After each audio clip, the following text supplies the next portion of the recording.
আসসালামু আলাইকুম। আমরা আজকে এসেছি আমাদের বাড়ির পাশে ছোট্ট একটি জমি আছে। ওই জমিতে ধান ক্ষেত হয় না, তাই এই জমিতে আমরা ছোট্ট একটি পুকুর করব, সেই জন্য আসছি। আর অল্প কিছু কাজ করার পর আমরা ভিডিও করা শুরু করছিলাম, সেই জন্য চা বিরতি চলছিল আর তখনই ভিডিও করলাম। ভিডিও শুরু করার পর এই যে দেখতেছেন এখানে মাচা দেওয়া আছে, ওরা ওখানে চাষ করে, পাশের জমি যাদের ওরা। আর রাস্তাটি ছিল আমাদের বাড়ি যেহেতু পাশে, তাই আমরা ডিগে করেই চা এনেছিলাম।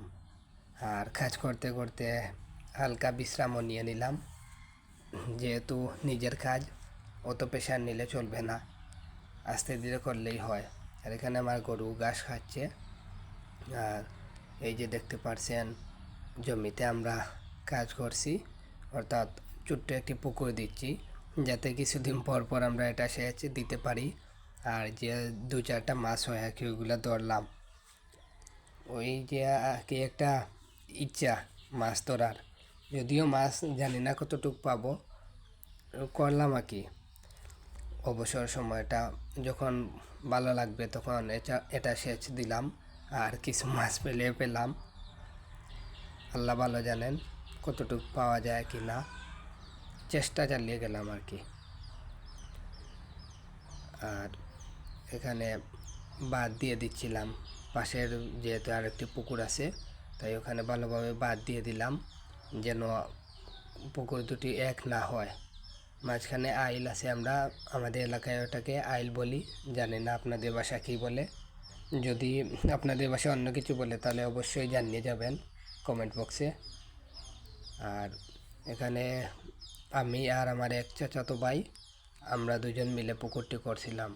আর এখানে বেশি কাদা হওয়ার কারণে কোদাল দিয়ে কাজ করাটাও কঠিন হয়ে পড়ছে, তাই আমি যতটুকু পারছিলাম কাদাগুলো হাত দিয়ে সরিয়ে নিচ্ছিলাম, যাতে ও কোদাল দিয়ে মাটিগুলো ভালোভাবে কাটতে পারে, সেই জন্য।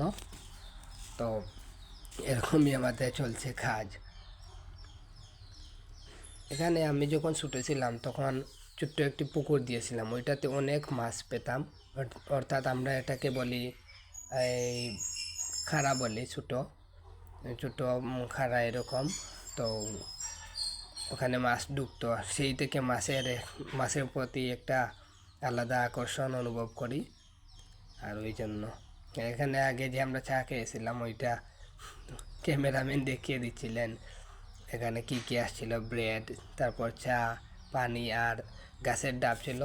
আমি বাসায় ঘরে এসে দেখি যে গাছের ডাব বানানো হয়েছে, ওইটার পানি আনছিলাম, সেটাও খেলাম আমরা। খাওয়ার পর আবার কাজে নেমে পড়লাম। তো এভাবেই চলছে আমাদের কাজ। দোয়া করবেন আর আমাদের সাথেই থাকবেন, এটাই প্রত্যাশা। তো ভালো থাকবেন। আসসালামু আলাইকুম রহমতুল্লাহ।